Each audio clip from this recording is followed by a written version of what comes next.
Hi, I'm Jim Button, pharmacist with Fairbanks Memorial Hospital. This is a FHP collaboration with Sarah Martin, Kelly Atlee, Kate Messenger, Dr. Ramirez, Dr. Starks, Dr. Nace, and Dr. Bruner, and Dr. Stoltz. We're trying to get this educational information out as quickly as possible in advance of the coming vaccine many people have heard about. So, COVID-19 vaccine, hit me with your best shot. We've been combating COVID in Fairbanks since March with masks, hand washing, and social distancing. While these are very important strategies, based on the number of COVID cases, we're basically treading water at this point. Now we have a light at the end of the tunnel. The best tool for ending the pandemic is here, an effective vaccine. The more we learn about potential long-term effects from COVID, including possible damage to heart and lungs, the more attractive a vaccine looks. So where are we with vaccines? There's multiple vaccines currently in production. At one point, there was over 200 vaccines in development and over 100 in clinical trials. I believe the US has 10 in phase 3 trials ongoing.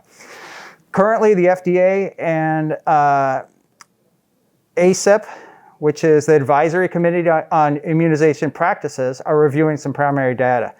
The UK and Canada has already approved Pfizer's vaccine through an emergency use authorization.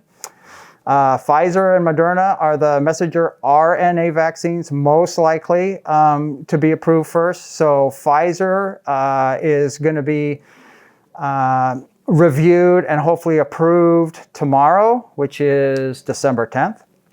And a week later, on December 17th, we anticipate Moderna will be the next vaccine to be approved under the emergency use authorization. No steps are skipped during the clinical trial process for the COVID vaccine. That's an important point to emphasize. Interestingly, Moderna produced their messenger RNA vaccine on January 13th. This is 3 days after the genome was sequenced by China. It's simply amazing that that happened that quick. And then human trials begin in March. Messenger RNA is not a new technique. It was developed in the 1990s and advancements during the SARS and MERS, SARS, which is severe acute respiratory syndrome, and MERS, which is Middle East respiratory syndrome. In 2002, there was further advancements in storage and stability of the messenger RNA techniques for COVID-19. Typical vaccine trials enroll up to 5,000 volunteers. These trials have involved 30,000 volunteers in Moderna's case, 44,000 in Pfizer's case. Johnson & Johnson in the US is now enrolling 44,000 people in their trial. In a way, we're fortunate because of this pandemic. There's no shortage of trial volunteers. Hi, I'm Dr. Michelle Nace, a pediatrician at Fairbanks Memorial Hospital and Tanana Valley Clinic. I'm going to talk to you about messenger RNA and how we use that as a platform for the coronavirus vaccine. So coronavirus has spiky proteins on the surface, and these spiky proteins are one of the things that helps a body realize that this virus is not like ones that we have. You can kind of think of this virus as having an instruction manual inside of it, and this instruction manual tells it how to make itself. Scientists were able to reach in and tear out a page of this instruction manual, and this page was instructions about how to make a piece of this spike protein. And then they were able to translate this into a way our cells would understand and know how to make parts of this spike protein. Then they figured out a way to get these instructions into the cell using messenger RNA. And then once they were in there, the cells just did what they were told. They made spiky proteins that went on some of their cells. So then comes the immune system coming by and saying, hey, what are these spiky proteins? That's not our normal protein, and we need to get rid of them. So then the process started the immune response, and your body works to clear away these spiky proteins. Now this immune reaction time, that's when you might feel fever or fatigue, achiness. That is your own body reacting in this immune process. This project is the project of clearing out these spiky proteins and remembering what they look like. So if they come again, we're ready and we're prepared to take them on. So a part of your immune system is working on the spiky proteins and getting rid of them, and part of your immune system is working on remembering that. So if they come around and again, we're prepared. These antibodies and cells that remember these spiky proteins, they're in our body, and now they're tools that can be used in case we do come in contact with coronavirus. Because coronavirus also has these spiky proteins on them. So shot 1 gets things started. It gets some of those immune cells and antibodies geared up and ready to fight. Then shot 2 that you might get 3 or 4 weeks, depending on which vaccine you're getting, that works to booster your immune system. So when the real virus comes there, you're prepared. And the points to keep in mind that by using this messenger RNA method, no virus actually enters your body. You can't get the virus from getting this vaccine. But messenger RNA it's a fragile set of instructions. So once the cells interpret these instructions, they get rid of the messenger RNA. It does not become a permanent part of us. It can't enter the nucleus of the cell, and the nucleus is where our DNA and our genetic material is stored because it's just a messenger. What we don't know for sure is how long your immunity lasts. We don't know if it will be for months or a year or years, but we have time to figure that out. And we might need to get booster shots down the road, and that we have time to figure out. So the question is this safe? So no steps were skipped during the process of developing this vaccine. The FDA is working right now on the authorization process, and we hope to have that at any time. These clinical trials involve thousands of volunteers to be able to see how it was side effect-wise and how it was in its efficacy. And yes, this was a faster path than some others, but it's because we did it not one step directly after the other, that they were done in parallel. They did some of them at the same time. So hoping that when the vaccine was approved, they'd already be ready with their vaccine. It's kind of like in the Super Bowl, when you see at the end of the game when one team has won, they already are able to pull out their hats that says Super Bowl champion. That's what the drug teams were able to do because it was funded by the government. They could already work on the vaccine while they were still doing the clinical trials. You can imagine that the team that lost, they probably also had those equipment as well, but they didn't get to use them. And that's how vaccines were also produced in this thing, side by side while still doing the trials. And some people are concerned about the side effects or the adverse effects that might happen. So the side effects we do anticipate in the 1 to 3 days afterwards, you will feel that fatigue, that muscle ache, maybe a fever, and that should go away by three days. And not everybody will have those symptoms.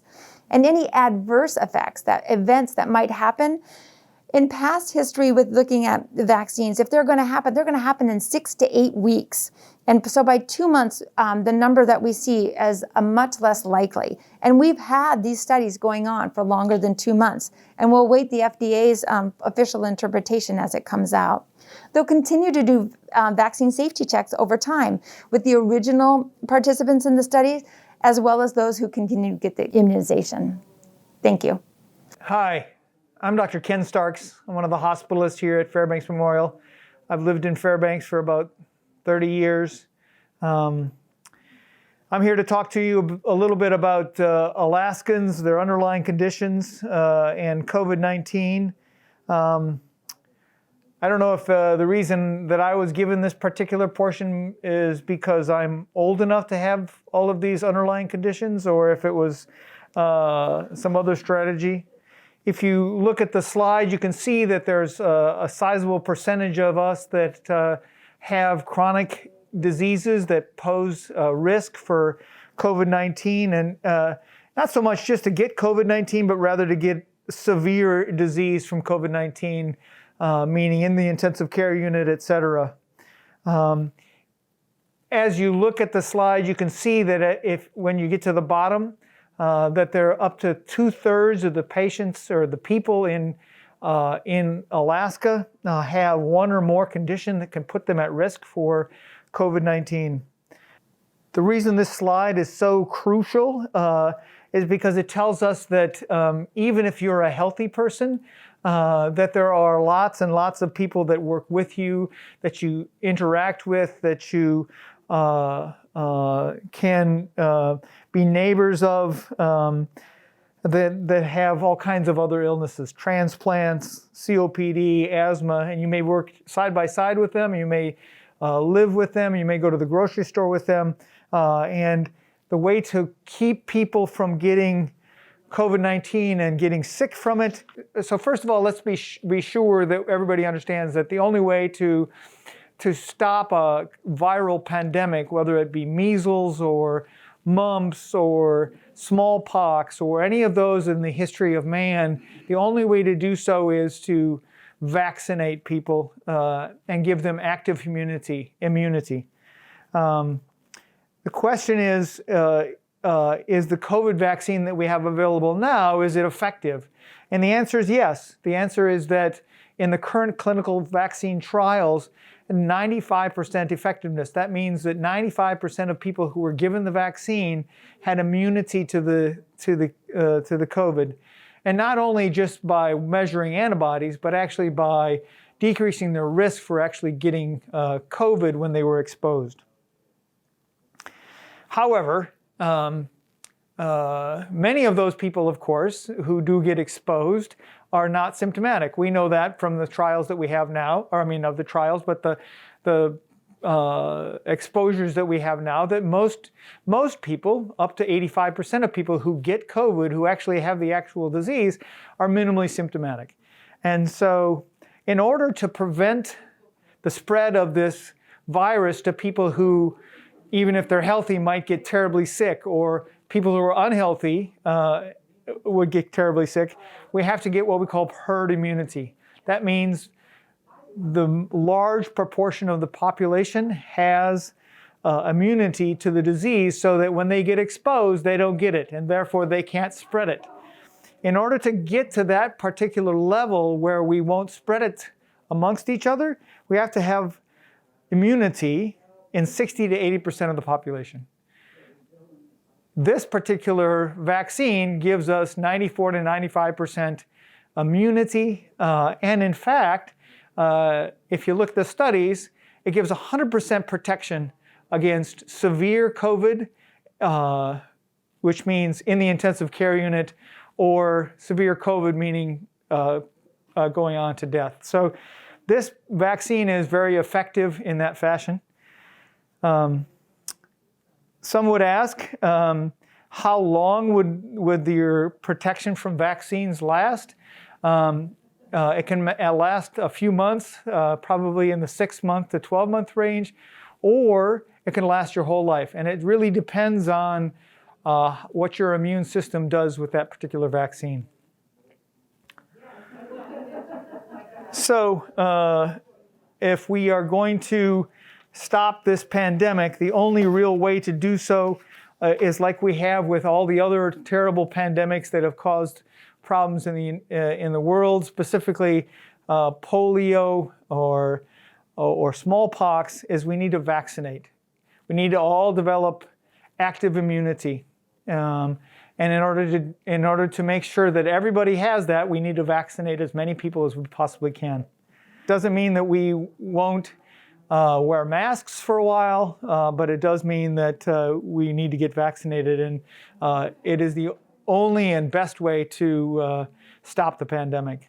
Hi there, I'm Claire Stoltz. I'm a family medicine doctor at Tanna Valley Clinic, and I'm also medical director of family medicine at Tanna Valley Clinic.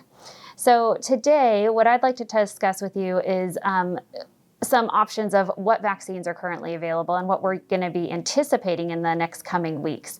As others have told you, that this is a constantly changing and moving target.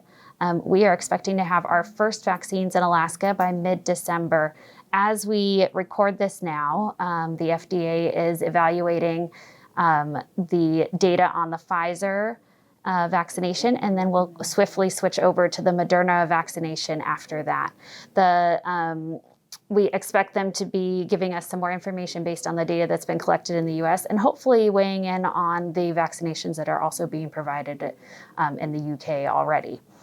At this point, while there are many, many vaccines, over 200 currently in development, the mRNA vaccines from Pfizer and Moderna are the two that are going to be available to us the quickest, we feel. The FDA has to authorize the vaccination, and this is through their multi-phase trials and review of the data before it can be used in the United States. As I mentioned before, Pfizer is going to be reviewing the data on, the FDA will be reviewing the data on the Pfizer vaccine on December 10th and then the Moderna vaccine on December 17th. Each of the vaccines that are in production have different dose and storage requirements, and each of those are going to have to be individualized based on our allocations of those vaccines. Current questions that we have are, should you get the vaccine if you've had COVID? The answer at this time is yes, because with the actual infection COVID or COVID-19, there can be varying immune responses, and we believe at this time that the immunization will provide a more robust long-term effect than innate virus. And what if you get a fever afterwards as a healthcare worker? We are hoping that we can stagger some of our vaccines so that people get them on a day that they will have a down day afterwards and allow us time to decide if we need to test for COVID, if you may have been potentially exposed in the same time frame that you're receiving the immunization. We're going to be leaning on our occupational health partners to help us navigate this, and it will likely be done on a case-by-case basis initially. And the data about COVID vaccination and pregnancy is still yet to be decided. The studies are ongoing, and they have started giving, both the Pfizer and Moderna have plans to provide vaccinations to pregnant women. We don't have any data that it is safe, but we also don't have any data that it's dangerous, and we give many other vaccinations in pregnancy. We will continue to assess this and help, hopefully be able to help you guys make decisions for your own personal health and safety. After the FDA authorization, the CDC will recommend which vaccines are available and help bring those out to the public with the help of the ACIP, which is the Advisory Committee of Immunization Practices. Hi, my name is Laura Bruner, and I am a pediatrician here at Fairbanks Memorial Hospital and at Tanna Valley Clinic. And I just wanted to take the opportunity to kind of update you guys where we are at as a state here with the coronavirus vaccine. That today is December 10th when I am recording this. And so this is updated as of today, knowing that every day it changes right now. So as you can see on this slide, the place that we are at right now is in this spot where the yellow arrow points, which is we have no vaccine available. So our federal team, our state team, our tribal and military partners are all working on a number of logistics and planning to get everything ready for the vaccine. The next phase that we expect, and could be very soon within the next couple of weeks, is this very limited availability phase. So that'll be the time period where we have a limited supply, and our federal guidance and our state guidance will help us decide who gets the vaccine first. After that will be this limited availability time where we can expand to a larger group and ultimately widely available so that all Alaskans will eventually have the opportunity to receive the coronavirus vaccine. Hello, everybody. I'm Dr. Angie Ramirez. I'm Chief Medical Officer with Foundation Health Partners. That's FMH, Denali Center, and TVC. And I really want to thank everybody for taking the time to listen and watch this video and get informed. I am really, quite honestly, excited and proud that all the folks who took the time to put this together and all of you who've taken the time to listen and understand what's going on. This is a really exciting time for all of us. This is the game changer for our community, our families, and our loved ones. I am looking forward to a future here with Foundation Health Partners, with the hospital and all the clinicians at TVC and Denali Center, where I am not talking to you about COVID, and we get to move on to another phase. And I think that phrase, "this is the beginning of the end," is a great time and place to be. Thank you.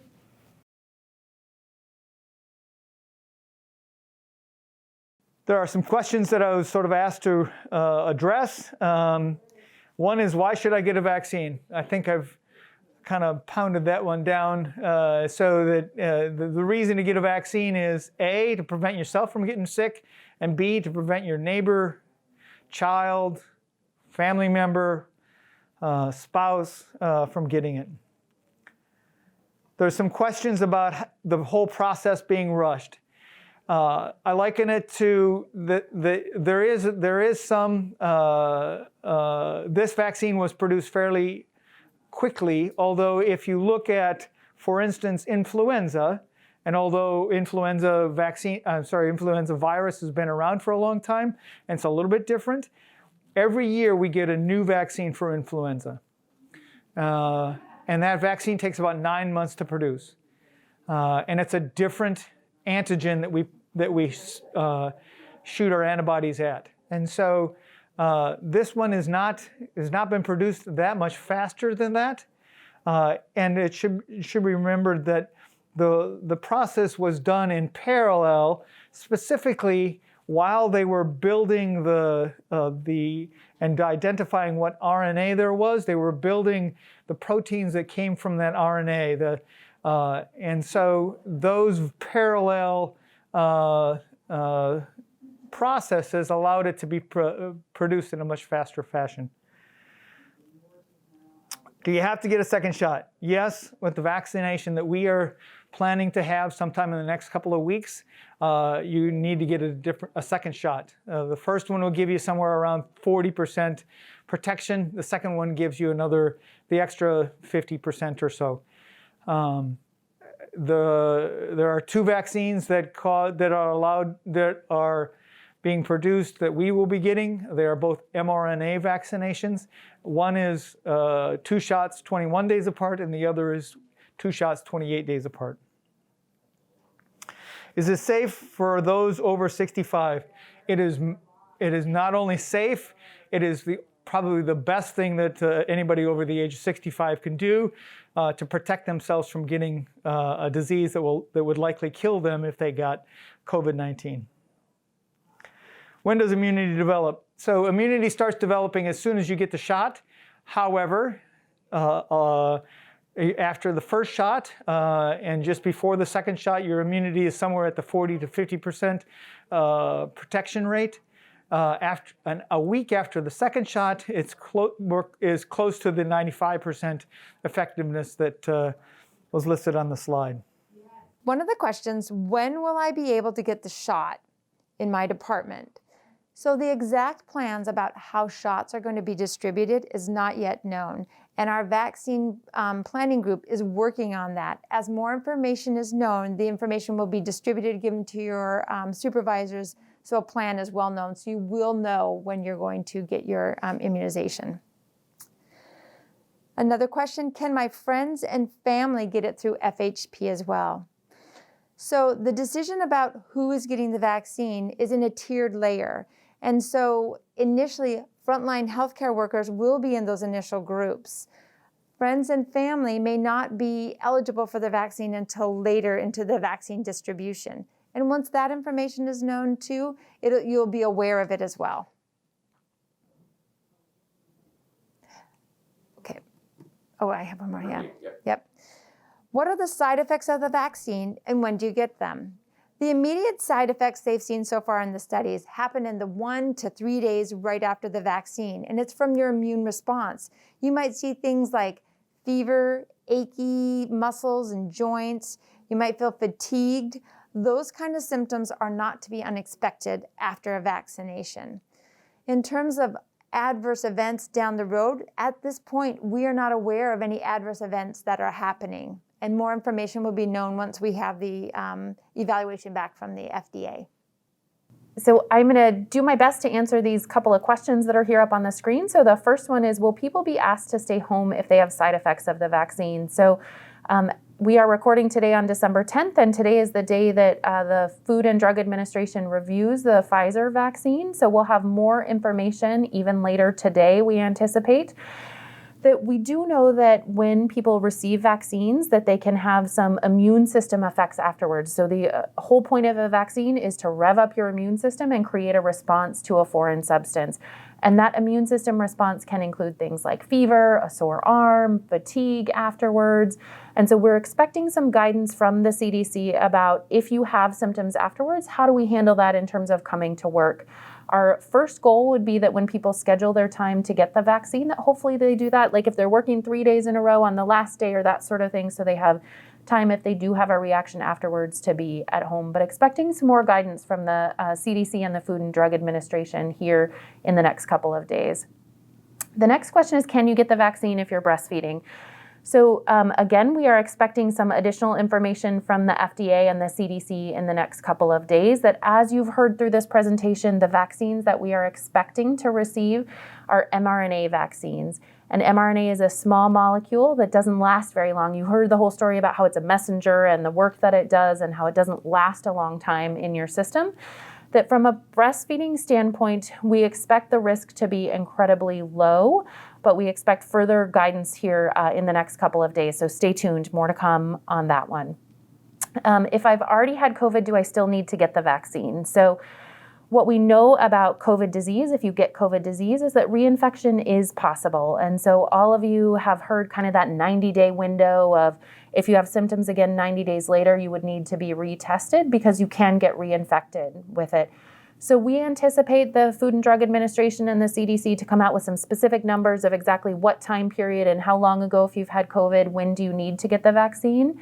Because obviously having COVID in March is different than having COVID last week. And so some of those timelines of how long has it been, when should you get the vaccine, we'll have further data on that. But we do anticipate that people who have had COVID before will likely be recommended to get the vaccine at some point after their disease. It's just the numbers that we don't have the information on yet. So a couple of questions have been submitted. Do we know which vaccine we'll get? Currently the plans are for Pfizer vaccine to be shipped hopefully within the next week to Alaska. We'll be getting the messenger RNA vaccines, Pfizer or Moderna. So initially it is going to be the Pfizer vaccine. Potentially the Moderna vaccine could follow after emergency use authorization is considered in the following week. We hope at one point it will be the Moderna because it does not require the ultra cold storage. It's actually stable for 30 days at either regular freezer or refrigerated temperatures. How will we keep it cold? We're fortunate that Fairbanks Memorial Hospital has a freezer with the capability to store vaccines at the required ultra cold temperature of negative 80 Celsius. Is there a period when you will be still susceptible to COVID after the vaccine? Like with the flu, immunity develops 2 to 3 weeks after immunization. And can you still get COVID when you have the shot? Well, you certainly can't get COVID from the shot.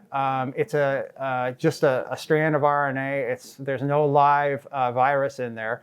There may be a period immediately after the shot. It's 2 shots in Pfizer's case, 1 shot, and then 3 weeks later, a second shot. The experts are saying 1 to 2 weeks after that second shot is when you develop that the most robust immunity.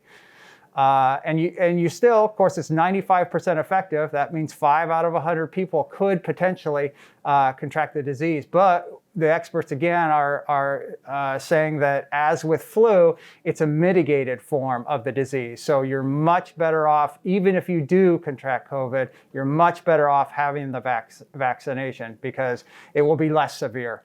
So some questions that have come up. Is there any evidence of false positive tests after getting the shot? This is a good question. The shot or the testing that we do currently is looking for viral skeletons in the nose, which should not be present after the vaccines that we are proposing to use here in the coming weeks. So you should not get any chance of having a false positive. Others have asked about the possibility of tiers and who gets which vaccine and when their department will be allocated the vaccine when it's available. So we are still awaiting the total number of vaccines that we will get. We'll do our best to roll it out as quickly as possible with the goal being the people that are highest risk of disease, either through exposure or risk factors. That may be, so the goal is going to be addressing the high-risk populations in the long-term care facilities and at the hospital and first care first, and then as soon as we can, rolling it out to further patient contact areas. And then the last question that people have asked for me is FHP participating in any research related to the vaccine or other side effect reporting? With all vaccines, there is obligatory side effect reporting, and so that will certainly be happening. There will be limited information that is released, but it shouldn't be any personally identifying information.